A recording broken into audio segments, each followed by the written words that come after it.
But first, I want you to understand the most crucial part of Barr's Senate testimony and what it tells us about where we're going over the next several months. And beyond all the fake outrage over Bob Mueller disagreeing with Barr's release of the summary without his summary and the slanderous attacks on the Attorney General today, this is the most important thing to know.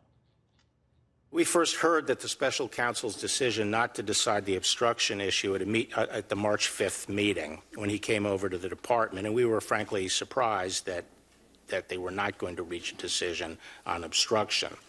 And we asked them a lot about the reasoning behind this and the basis for this. Special counsel Mueller stated 3 times to us in that meeting in response to our questioning that he emphatically was not saying that but for the OLC opinion, he would have found obstruction. Okay, this is stunning. What all of this means is that despite all the chatter and gossip, hair pulling today, despite the continuing leaks, Mueller was unable to find obstruction. And further, the Justice Department, their long-standing opinion from the OLC that a sitting president cannot be indicted, had no bearing on Mueller's findings.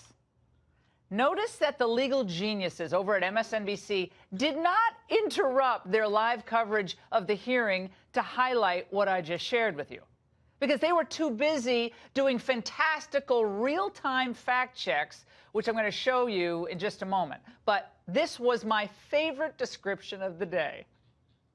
The special counsel investigation started by his hand-picked deputy attorney general. We will continue to hear from the president's hand-picked attorney general. Trump's hand-picked attorney general, William Barr. This behavior by his hand-picked attorney general, this Roy Cohn type guy who's working for him, not the country.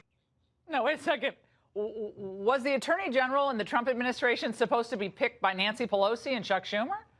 What would they prefer, a randomly selected AG? Just pull someone off the street? Or maybe we can just go to a lottery system instead.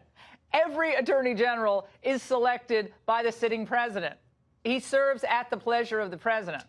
Every single one of them.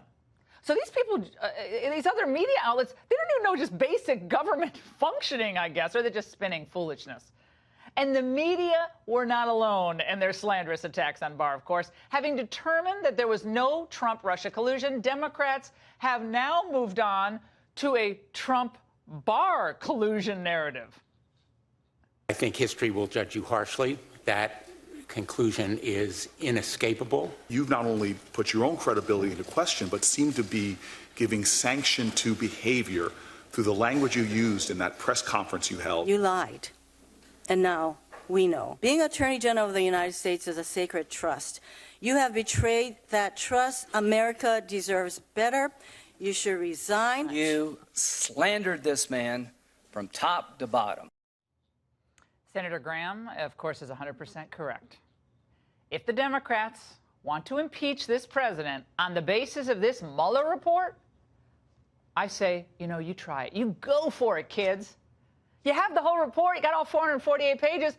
None of the Democrats, by the way, have actually gone to view the fully unredacted report. They can go to the special room of the Justice Department. If they're so set about, set on this idea of impeaching Trump, go look at the full report unredacted. Only 2 people have gone to see it, both Republicans. These people are complete and utter frauds. If you think you have the evidence to impeach, roll the dice. Let's see what you got, guys. Let's see what you have. See where it ends up. But in the midst of his congressional harassment today, Barr explained how the special counsel process actually works. His work concluded when he sent his report to the Attorney General.